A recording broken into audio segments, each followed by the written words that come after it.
Este tema del funcionamiento de las instituciones encargadas de la realización de las elecciones al mismo tiempo pues supone una serie de preocupaciones éticas, y vamos a conversar telefónicamente con el doctor Walter Gutiérrez. Él es presidente del Tribunal de Honor del Pacto Ético del Jurado Nacional de Elecciones, y por supuesto nos va a informar sobre cómo andan, qué es lo que descubrimos, qué perlitas se presentan en el panorama de la organización y de la conducción de un proceso electoral.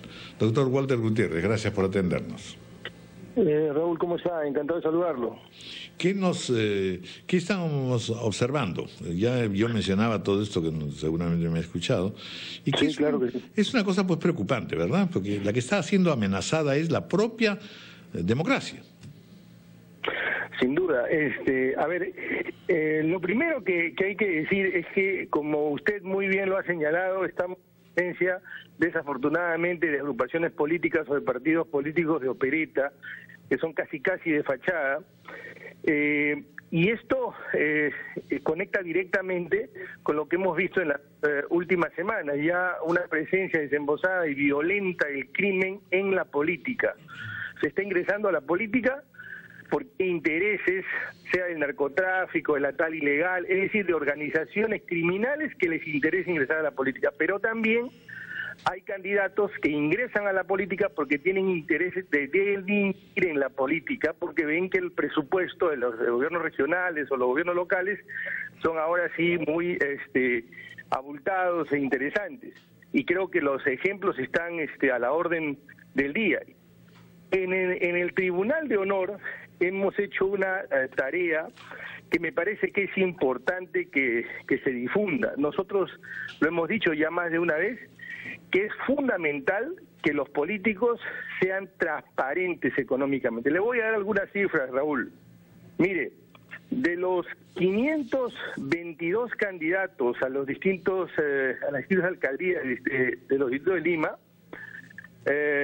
solo han presentado información económica 242. Esto es el 46%. En el Callao, de los gobiernos, de los candidatos a la presidencia regional, que son 14, solo 5 han presentado información económica personal. De los candidatos a nivel nacional, que son los candidatos, digamos, a gobiernos regionales, son 299, solo 155 han presentado información económica, es decir, el 51%.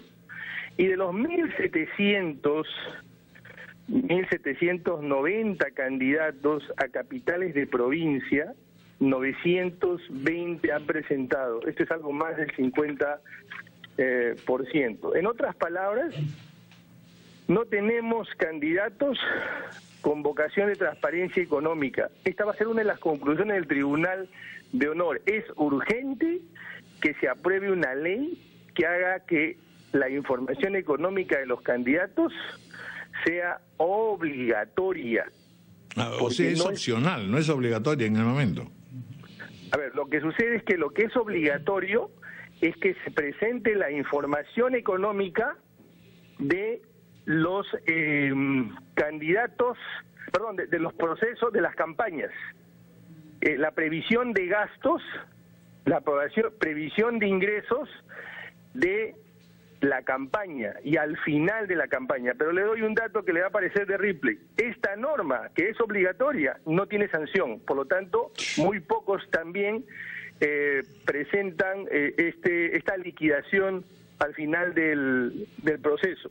A la que yo me refería es a la información económica del candidato. Así es.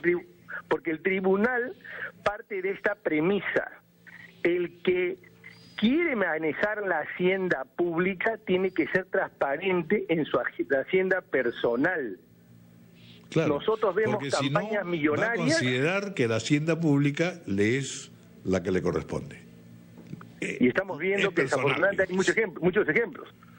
No, mire lo que ha pasado en Chiclayo. Bueno, pero ¿qué poder se tiene entonces de fiscalización o hasta que se dé la norma de poder decretar simplemente que si no cumple con tales o cuales requerimientos deja de ser candidato? es que desafortunadamente, Raúl, si no hay norma, el tribunal lo que puede hacer es visibilizar estas conductas. Dos cosas le corresponde al tribunal: promover conductas democráticas, cívicas, y visibilizar estas conductas que no lo son. Pero nosotros somos un tribunal de honor en el marco de un pacto ético. Hacemos un esfuerzo, pero no le podemos pedir ni al pacto ético ni al tribunal que sea lo que no es y haga lo que no puede, ¿no? Estamos tratando de visibilizar esto para que el activismo ciudadano, a través de su voto, le niegue la confianza a quienes no son transparentes. ¿Y cómo se visibiliza? ¿Dónde está todos esos datos? Esto ya está en la web. Esto ya está, es fácilmente de acceso. De acuerdo. Bueno, pues muy bien. Por lo demás, doctor Walter Gutiérrez, aprovecho ya que estamos conversando telefónicamente, ¿cómo ve usted el proceso?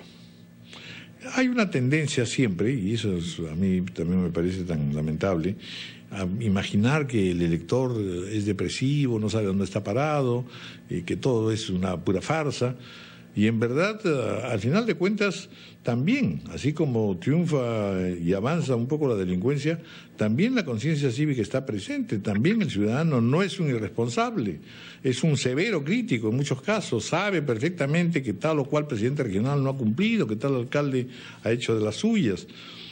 De modo que mi pregunta va en ese sentido. ¿Crece o no una conciencia ciudadana cívica? Definitivamente yo creo que sí. Lo que sucede es que ahora existen un periodismo también cada vez más comprometido, y existen herramientas tecnológicas que hacen visibilizar o permiten que veamos cosas que de repente no veíamos. Esto no quiere decir que, como dije al inicio, las organizaciones criminales no estén ingresando a la política. De hecho, eso está sucediendo. Así es. Pero también creo que concurrentemente hay una generación de jóvenes que está mirando la política de otra manera, que está entendiendo que sus proyectos personales, sus emprendimientos, sus actividades profesionales se ven afectadas y contaminadas por la política. Esa idea de que la economía podía marchar bien, que estaba divorciada de la política, que podíamos darle la espalda a la política y seguir adelante, creo que todos tenemos claro que no podemos seguir teniendo esa mirada. Y los jóvenes es muy claro. Es muy peligrosa y defectiva. Bueno, muy bien, muchas gracias, doctor Walter Gutiérrez. Vamos a escuchar el despacho de nuestro corresponsal Armando Chilón de Cajamarca. Se ha presentado el caso de un candidato para Celendín.